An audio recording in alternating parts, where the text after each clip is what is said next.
Paano nga ba nakakatulong ang isang prutas na mangosteen na nung pinag-aralan po nila ay nakitang hitik daw sa alpha, beta at gamma nutrients na unique doon sa balat ng mangosteen o pericarp.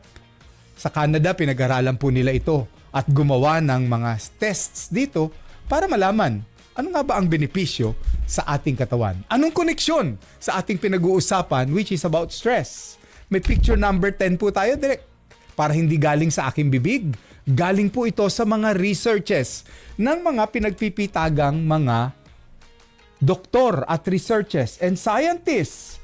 Pinag-aralan po ninyo, if you can see it ng malapitan, one of that is Inda Ratnasan, Aulani Am, and many more. At ito po ay napag-aralan nila sa Faculty of Mathematics and Natural Sciences sa Chemistry Department po. At nakita nyo yung nakakulay dilaw, effect of therapy, no? Sa traumatic brain injury model. Ano yung traumatic brain? Ibig sabihin, may pumutok na ugat. Ibig sabihin, may bumara doon sa ugat. O kaya, yung utak na sobra na ang dinadalang mga problema. Nakita po nila, may epekto nga ba ang mangosteen dito? Sa next page, tingnan nga po natin yung next page direct. Nandun po, makikita natin ang picture na ito. Kulay dilaw. Tingnan muna niyo yung nasa ilalim. Ito yung konklusyon ng pag-aaral po nila. Tingnan po ninyo. The antioxidant effect or content of mangosteen peel. Yung balat po yon. Yung pericarp. In-extract po nila.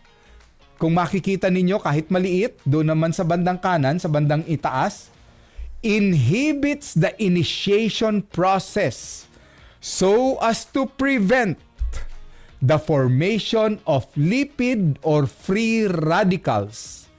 Yon. Yung free radicals na sumisira sa ugat ng ating utak na nagiging dahilan para ito'y magbara, pumutok, o kaya mag-malfunction. Kita nyo na po? I-out na natin yan direct. Hindi sa akin ang galing. Isa lamang ito sa naging research ko na nabasa ko po mula sa pag-aaral ng mga siyentipiko. Ang MX3 po ay isang prutas. May balat na masustansya. Ito po ay nakitang may alpha, may beta at gamma nutrients. At marami po siyang maaaring maibigay na benepisyo sa ating katawan. Mayroon siyang kape, may tsaa at may kapsula.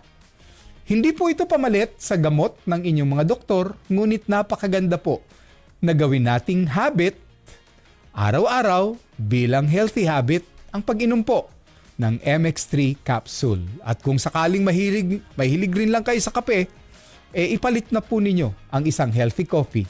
At kung kayo naman ay mahilig magkakakain ng hindi gaanong masustansya, maganda po yung tayo ay nagki-cleansing. At dito ginagamit ko ang MX3 tea. Okay, pero paalala po, hindi po ito gamot sa mga karamdaman o sakit po ninyo, maigi pa rin ang kumukonsulta sa inyong mga doktor. At syempre, samahan natin ang healthy lifestyle, tamang pagkain, masusustansyang pagkain, paglalakad at pag-ehersisyo, at syempre, pagdijeta, yung pagbabawas ba ng mga hindi magaganda. Dahil sa MX3, dito ako bilib.